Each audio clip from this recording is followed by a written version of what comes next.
Flip the tube on there, will you, Herb? Oh, there's never anything new on TV, Don. Hey, at least we can warm our feet by it.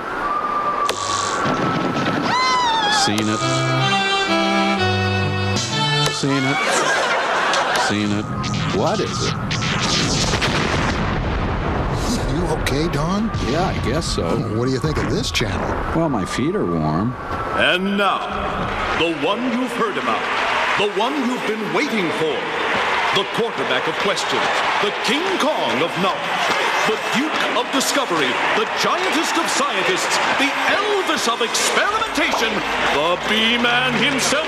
Ladies and gentlemen, we give you the one and only... Me, Beakman, and you've just broken into Beakman's World.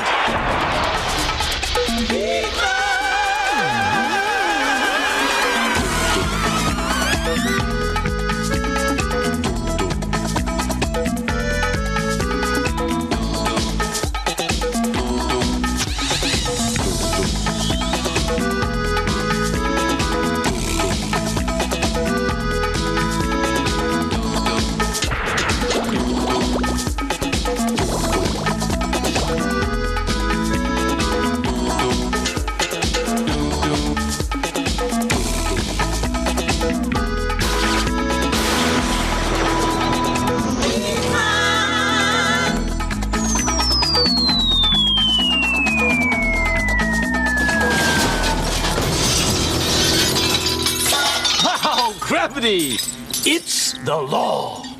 Come on, Ray. Nice and tight. Come on. That's good. That's good. Ooh, nice move, Ray. You know, Ray is one heck of a swell cameraman.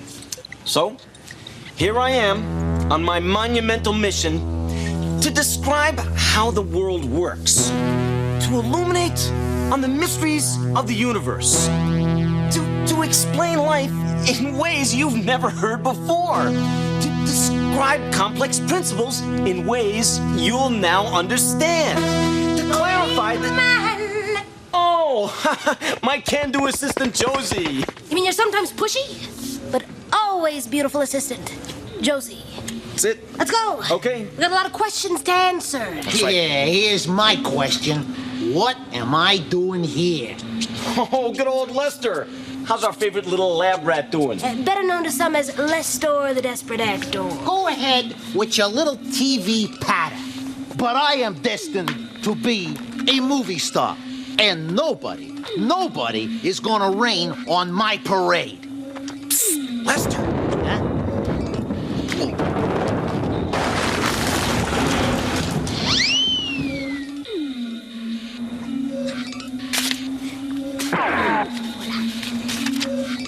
First question comes from Alan Baker of Englewood, Colorado.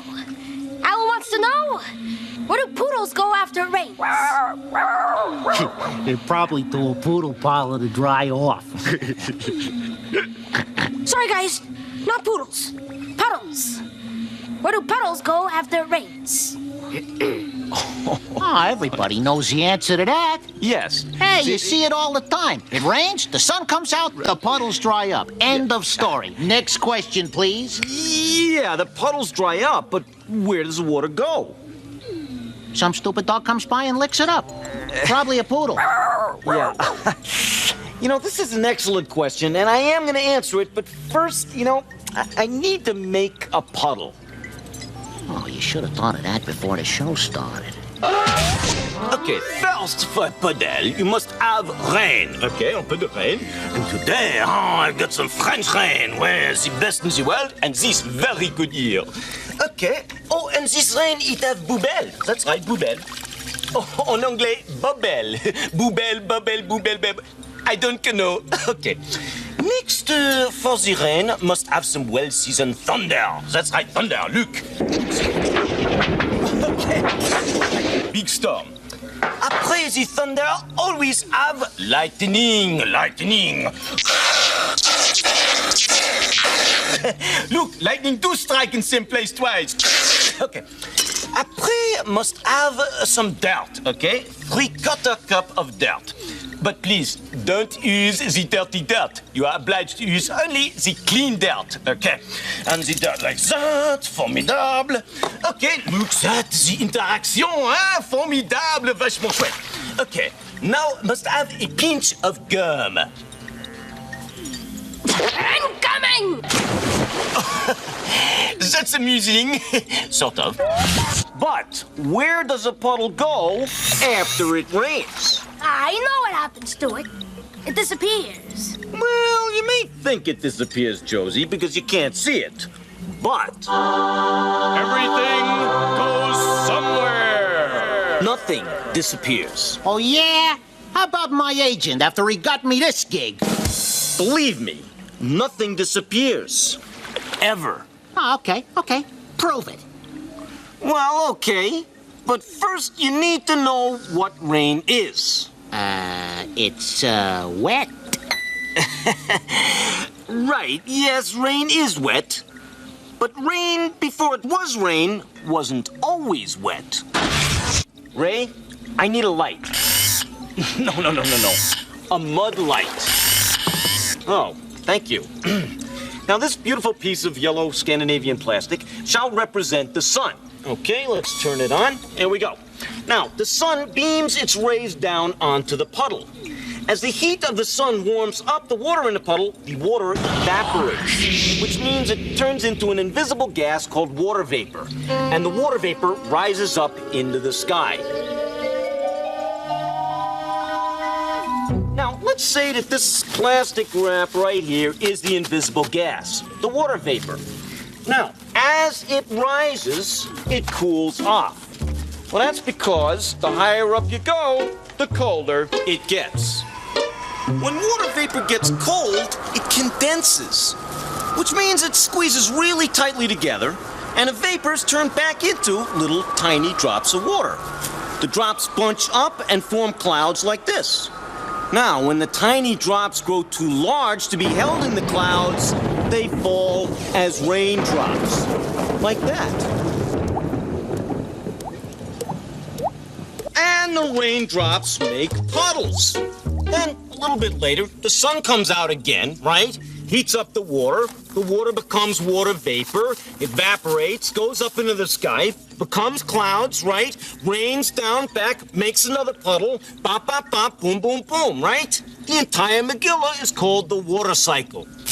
Well, there it is, evaporation and condensation. Just like rain, it's a cycle. And that, Alan Baker, my good friend from Englewood, Colorado, is the complete answer to all of your pressing puddle problems. Bada bing, bam, boom. Don't evaporate. We'll be right back. Coming up, we'll show you things coming down. Beakman World will be back. Beakman World. Hey, you gotta check this out. Check this out. Whenever you hear this, Beak-Mania! it's time for Beak-Mania! Mania! It's time for Beakman to answer lots of your questions in a fast, fun, and furious Factathon. It's time to stump Beakman, if you can. Oh no. I am not getting in that rat cage and running around in circles. No way. That's where I draw the line. I mean, I was doing Shakespeare in the Park last year at this time. Okay, I know. It was Fenway Park. Lester!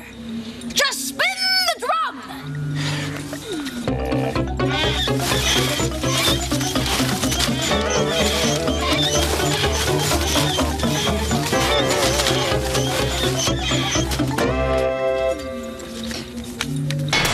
You wheel, I'll deal. Now, let's peel. Question. Dear Beakman, what is the world's most remarkable fish? Answer. It's a fish called the plaice. The plaice disguises itself from its enemies by changing the colors and patterns on its body to match its surroundings. In fact, it is so incredibly good at this that it can match the pattern of a checkerboard. Next question, please. Next question. Dear Beakman, what animal lays the biggest egg? Answer. Actually, it's the ostrich, the largest bird on Earth. Out of a single ostrich egg, you could make an omelet large enough to feed 12 people. Next. Dear Beakman, how many can you get out of a cow? Well, it depends on how nicely you ask. Actually, you can get about 400 quarter-pounders from one cow. Of course, the lettuce, tomato, and onion would be separate. Dear Beakman, how much ice is in Antarctica?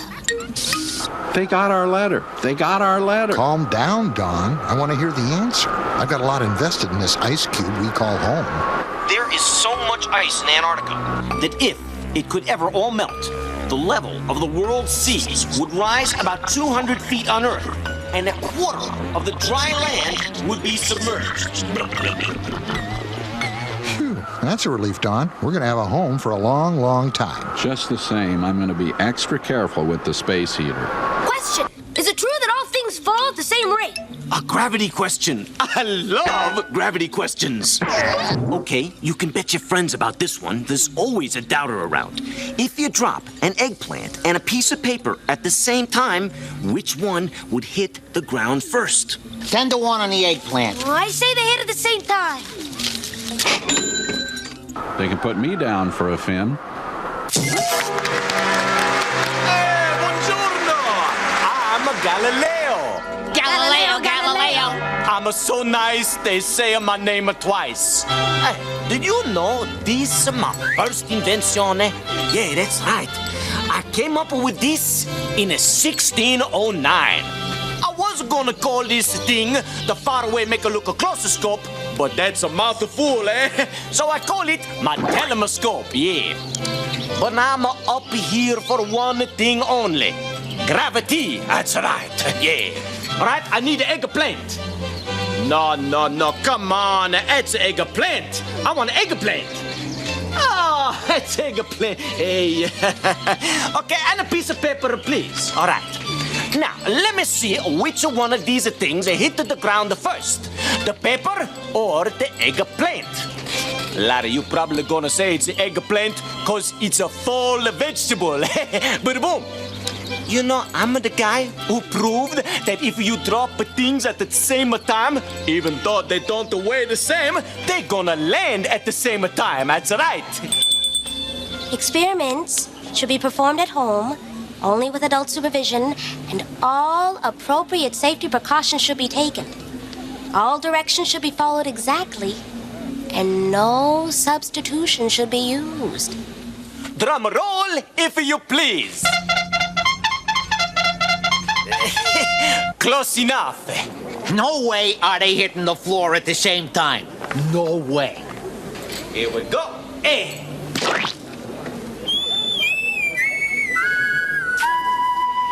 Yes! Always willing to humiliate himself for science. What a guy! Pay up, folks! Not so fast, Fataret. It's not only an example of gravity you just saw, that's right. It was also an example of air resistance, too. You see, the air slowed down the paper because of the paper's flat shape. Right. And if you do this, like that. Hey, you hit the pizza right on the pepperoni. Yeah. Eggplant, please. All right. Let's hear that fanfare again. Here we go.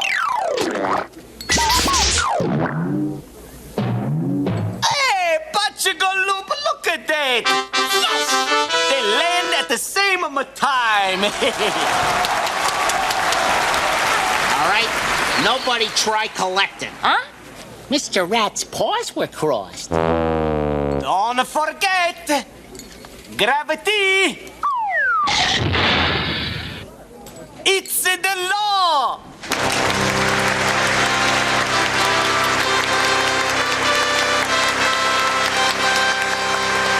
Coming up next, it gets bigger and bigger. It comes to a head. It explodes. It terrorizes mankind. And no, it's not as it. Beakman World will be back. Come on, Don. Beakman's back. His back looks more like his front to me. With Beakman, it's hard to tell. I got our next question. Oh, good. Hit me. Colleen Kaner, of Stowe, Vermont, asks, Dear Beakman, Yep. now, what is the deal with volcanoes anyway. Anyway? Anyway. I like that extra touch, Colleen. You ask, I answer. Anyway, here, Colleen, is the deal about... Volcanoes!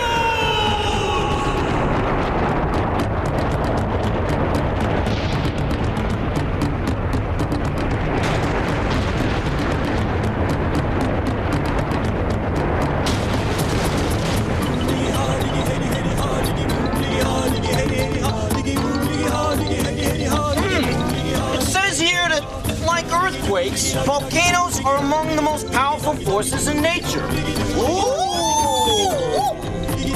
And it also says in here that if the Earth were the size of this apple, the part of it which we humans have explored would only be as thick as the apple's skin.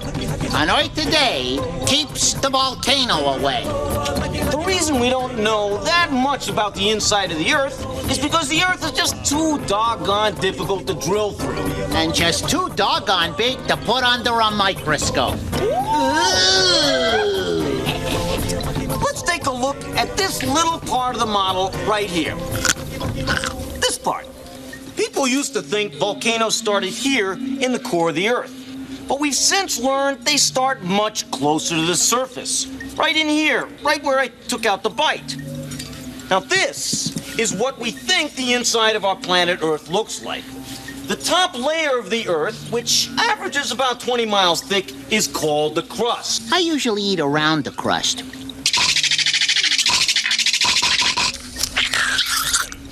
Now, the next section here is called the mantle, and the mantle is about 1,800 miles thick.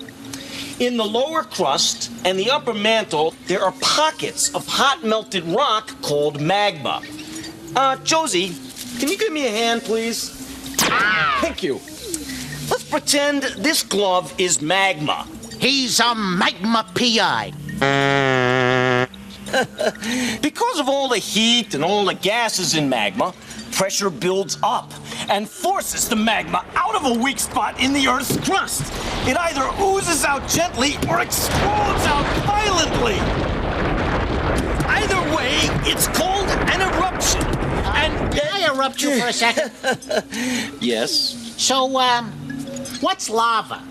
Well, lava is what magma is called after it comes out of the volcano. Beakman, Yes? I still don't understand exactly how volcanoes explode.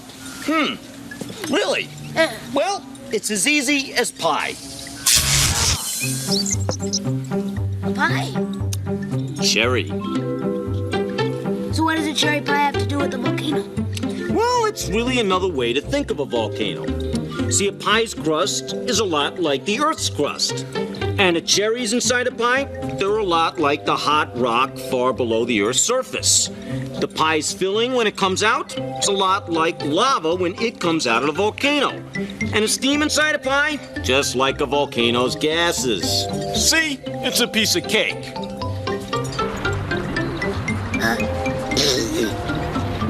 Beakman, where'd you get this pie? Well, a little place around the corner called the Vesuvius Bakery. Anyway, when a pie's cooking, the filling heats up just like the magma beneath the Earth's surface. And then, one day, bada-boom, the volcano explodes. Get back, Beakman! She's gonna blow! Hey, come on! Pies don't explode.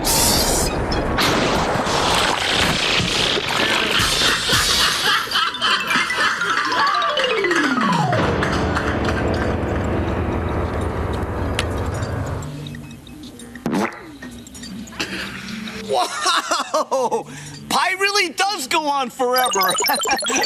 Little mathematical humor. What a surprise! Oh, great pyrotechnics! Hey, guess where the biggest volcano on Earth is? Well, I'll be right back with the answer. It'll blow you away. We'll be back. Back to Beakman's World. Say, does this stuff stain? Ow, if you get it on you. Why couldn't they use blueberry? My favorite's blueberry. They don't have blueberry volcanoes. So, Does anybody want to know where you can find the biggest volcano on Earth? I'd just like to know where I can find a good dry cleaner. Let me guess, Hawaii? Well, that's right, Josie. It's Mauna Loa on the big island of Hawaii. Wow, how did you know that? No, I got it in this book. Ah, see? Books. Good old books. That's where you'll find the answers. You know, if you keep on reading, you're going to learn that not only is Mauna Loa the biggest volcano on Earth, but it's also still active. Gee, I think I'll be changing my vacation plans. Time to go, time to go. Well, time to go, time to go. Yeah, see us next time. On Beakman's World. Well, that's it. The show's over. So, Herb, what do we think? Beakman's okay by this bird. Yeah, at least he's better than that drip we were watching yesterday. That was an icicle, Don. Oh, no wonder the remote control didn't work. Try it again.